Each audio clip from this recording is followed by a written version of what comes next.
ഇപ്പോൾ yellow ക്രോസായി, edge മാച്ചായി. ഇനി നമുക്ക് ഒറ്റ കാര്യങ്ങൾ ചെയ്താൽ, അതായത് ഇനി 2 സ്റ്റെപ്പുണ്ട്. അതിൽ ഒന്നാമത്തെ കാര്യം എന്ന് പറയുന്നത് ഈ പറയുന്ന കോർണർ പീസുകളെല്ലാം മാച്ചാക്കുക എന്നുള്ളതാണ്.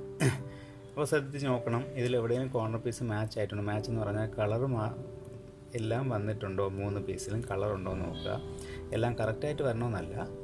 സോ ഇവിടുത്തെ കളർ ഏതൊക്കെയാണ് വരേണ്ടത്? ഒന്ന് യെല്ലോ വരണം, റെഡ് വരണം, ഗ്രീൻ വരണം. പക്ഷേ ഇവിടെ വന്നിരിക്കുന്നത് ബ്ലൂ ആണ്. സോ അത് മാച്ചല്ല. ഏതെങ്കിലും ഒന്ന് മാച്ച് ഉണ്ടോ എന്ന് കറക്കി നോക്കുക. അതുപോലെ കളറുകൾ മാത്രം എല്ലാം ഒരുപോലെ വരണമല്ലോ. ഇത് നോക്ക്, ഓറഞ്ച് ഉണ്ട്, ഗ്രീൻ ഉണ്ട്, യെല്ലോ ഉണ്ട്. സോ ഈ കോർണർ പീസ് മാച്ചാണ്, പക്ഷേ കറക്റ്റ് അലൈൻഡ് അല്ല. അത് മതി, നമുക്ക് ഇത്ര മതി. അങ്ങനെ വന്നിട്ടുള്ള കോർണർ പീസിനെ നമ്മൾ റൈറ്റ് സൈഡിന് വെച്ചുകൊണ്ട് ആ ക്യൂബിനെ ഫേസ് ചെയ്തുകൊണ്ട് നമുക്ക് അടുത്ത് കളിക്കാം.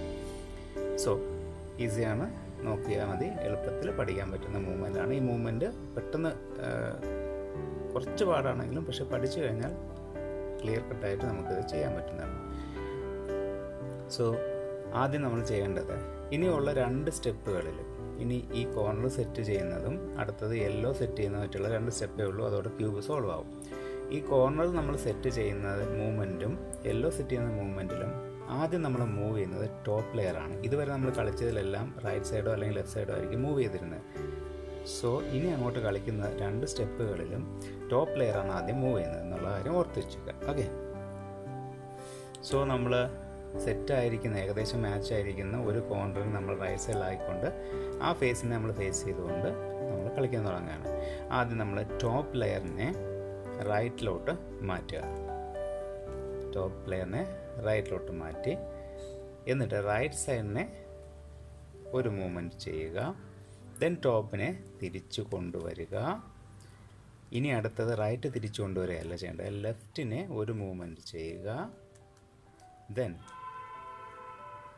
ടോപ്പിനെ വീണ്ടും റൈറ്റിലോട്ട് മൂവ് ചെയ്യുക. ദെൻ ലെഫ്റ്റ് അല്ല അടുത്ത മൂവ്മെൻറ്റ്, റൈറ്റിനെ തിരിച്ചു കൊണ്ടുവരിക. ടോപ്പിൽ നമ്മൾ റൈറ്റിലോട്ട് മാറ്റി വെച്ചിരിക്കുകയാണ്, അതിനെ തിരിച്ചു കൊണ്ടുവരിക. ദെൻ ലെഫ്റ്റിനെ ലാസ്റ്റ് മൂവ്മെൻറ്റ് കൊണ്ടുവരിക തിരിച്ച്. സോ ഇത്രയും കാര്യങ്ങളാണ് ഇവിടെ സംഭവിക്കുന്നത്. സോ നമുക്ക് ഇവിടെ മാച്ചായിരുന്നു, ഇപ്പോൾ നോക്കുക ഇവിടെ മാച്ചാണോ അല്ല, ഇവിടെ മാച്ചാണോ അല്ല, ഇവിടെയും മാച്ചല്ല. സോ നമുക്ക് ഒന്നുകൂടെ ഇതേ മൂവ്മെൻറ്റ് ചെയ്യുക, ശ്രദ്ധിച്ച് കണ്ടോളണം. ആദ്യം നമ്മൾ ടോപ്പ് ലെയറിനെ റൈറ്റിലോട്ട് നീക്കുക, റൈറ്റിനെ വലത്തോട്ട് നീക്കുക, ടോപ്പിനെ തിരിച്ചാക്കുക. ദെൻ ഇനി അടുത്ത റൈറ്റിനെ പറ്റി ആലോചിക്കേണ്ട, ലെഫ്റ്റിനെ ഒരു മൂവ്മെൻറ്റ് ചെയ്യുക, വീണ്ടും ടോപ്പിനെ റൈറ്റിലോട്ട് മാറ്റുക. അപ്പോൾ ശ്രദ്ധിക്കണം, ഇവിടെ വൈറ്റ് സോൾവ് ആവും. അത് നമുക്കത് ഇൻഡിക്കേഷനാണ് നമ്മൾ കറക്റ്റ് മൂവ്മെൻറ്റാണ് ചെയ്യുന്നതെന്നുള്ളത്. ദെൻ ആ സോൾവ് അതിനെ താഴെ കൊണ്ടുപോവുക, അതായത് റൈറ്റിനെ തിരിച്ചാക്കുക. ദെൻ ടോപ്പിനെ തിരിച്ചു കൊണ്ടുവരിക. അപ്പോൾ നോക്കുക, ലെഫ്റ്റ് സൈഡിലെ വൈറ്റ് സോൾവ് ആവും, അതിനെ തിരിച്ച് താഴേക്ക് കൊണ്ടുവരിക. ഇത്രയാണ് മൂവ്മെൻറ്റ്. സാധാരണ രീതിയിൽ 2 മൂവ്മെൻറ്റ് തന്നെ കോർണറെല്ലാം സെറ്റ് ആവും. നോക്കാം, ഇവിടെ റെഡ് ഗ്രീൻ ആയിട്ടുണ്ട്, ഇവിടെ ഓറഞ്ച് ഗ്രീൻ ആയിട്ടുണ്ട്, ഇവിടെ ബ്ലൂവും ഓറഞ്ചും ആയിട്ടുണ്ട്, ഇവിടെ റെഡും ബ്ലൂവും ആയിട്ടുണ്ട്. ഇത്രയാണ് നമ്മൾ കോർണർ സെറ്റ് ചെയ്യുക എന്ന് പറയുന്ന സ്റ്റെപ്പിൽ നമ്മൾ ചെയ്യേണ്ട കാര്യങ്ങളിലൊന്ന്. ഈ മൂവ്മെൻറ്റ് വളരെ ഈസിയാണ്, പക്ഷേ ആദ്യം നമുക്ക് കോംപ്ലിക്കേറ്റഡ് എന്ന് തോന്നും. പക്ഷേ അത് ഈസിയാണെന്ന് മനസ്സിലാക്കുക. ആദ്യം റൈറ്റ് മൂവ് ചെയ്യുക, ടോപ്പ് മൂവ് ചെയ്യുക. ഇതിൻ്റെ ഒരു പ്രത്യേകത എന്ന് പറഞ്ഞാൽ, ടോപ്പ് മൂവ് എന്ന് പറയുന്ന ഓൾട്ടർനേറ്റീവായിട്ട് അത് കോൺസെൻട്രേറ്റ് ചെയ്തിരിക്കും. അതായത് റൈറ്റ് മൂവ് ചെയ്താൽ ഒന്ന് ടോപ്പ് മൂവ് ചെയ്യും.